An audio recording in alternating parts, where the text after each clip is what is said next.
Moje meno je Robo, pracujem, v podstate som platený cestovateľ, ako som si to ja nazval, ale v podstate moja práca spočíva niečo ako geodet. Chodím s GPS-kom po svete, zameriavam si nejaké objekty, ktoré mám určené, hľadám ich a tým pádom musím prejsť celú dedinu, okolie a pri práci trafím vždy na nejaké zaujímavé miesta, ktoré by som vám chcel ukázať a neviem, ako prvý slajd musí nabehnúť.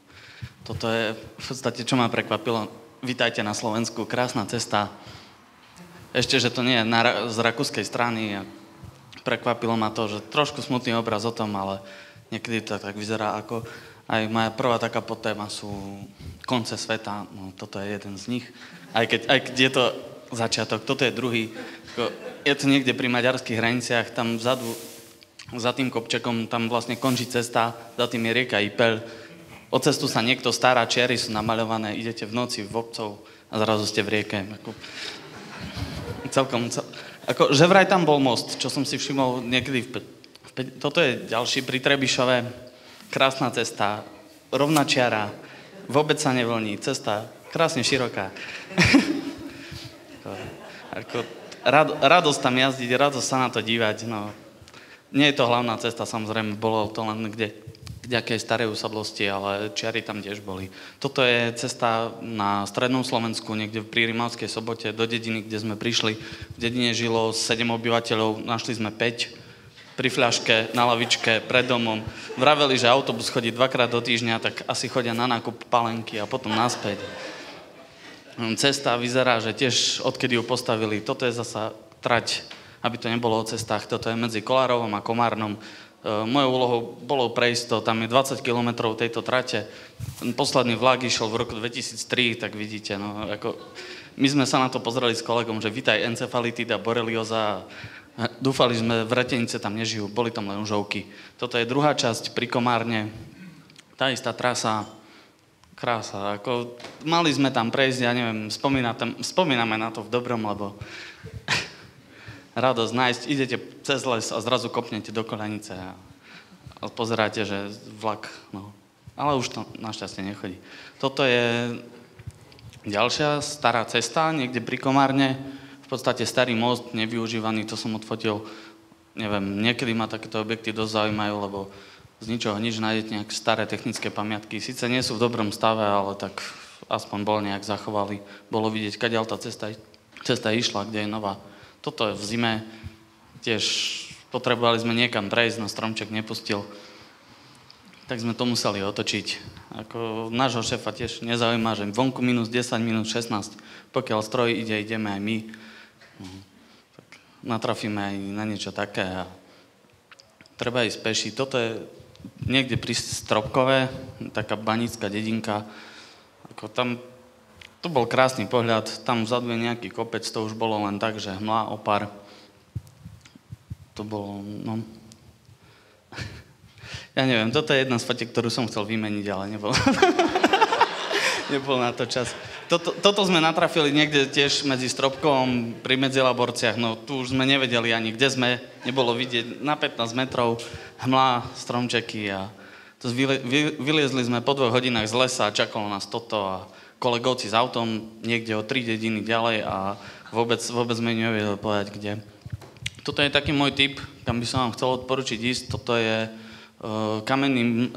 drevený mlyn na Oblazoch, to je Kvačianska dolina na Liptove. Veľmi krásna lokalita, jeden z posledných zachovalých mlynov, technická pamiatka, príjemný personál, dobrovoľníci sa o to starajú. Toto je kúsok nad tým, vyhliadka zrenovovaná z nejakých príspevkov. Mám fotky aj odtiaľ z tej vyhliadky, ale nie sú veľmi dobré, lebo s mojím telefónom to fotiť a už mi padol tu v Bardejove do fontány, našťastie to rozchodil, tak už nefotím také ostré tieto.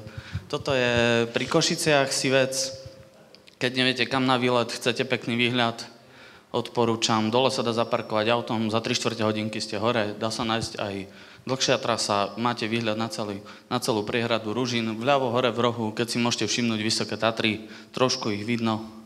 Toto sú Folkmarské skaly, to je kúsok ďalej. Tiež, keď hľadáte nejaký výhľad, tak ideálne miesto, dá sa tam opekať, dá sa aj spadnúť. neodporúčam, neskúšal som. Je to dosť strmý výjazd, ale výhľad stojí za to. Nemám panorámy odtiaľ, ale toto je kamenný lom pri Skrabskom, to je pri Hanušovciach. Tam som bol v podstate minulý víkend pozrieť sa. Odfotil som to tak, aby tam nebol ani jeden človek, ale celá časť za mojím chrbtom boli zaparkované autá, kopec turistov, čo sme nečakali. Ale voda, prostredie celkom pekné, odporúčam. Toto je pláž na Dunaji, pri Štúrove.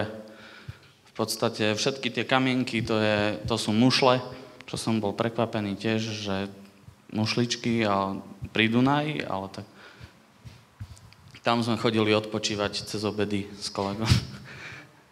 Neboli sme v reštaurácii. Toto sú také zážitky z hotelov. Ja v podstate už rok a pol nebývam doma, tak ma fascinuje, keď prídem niekam, kúpeľka taká, že sadnete si na záchod, hlavu si rozbijete o umývadlo. Niekto mi povedal, že si môžem naraz umyť zuby, aj sa ví toto, ale no, teoreticky môžem sa naraz aj posrať, aj zbľuť. Toto je druhý záchod, to je také, že keď kamarát má story, ktorá proste nepočká a vám súrne treba na záchod, tak máte stoličku k dispozícii. Prídete, porozprávate sa bez problémov. No a toto je výhľad z kúpeľne, ktorú som mal v Štúrove, židovský cintorín.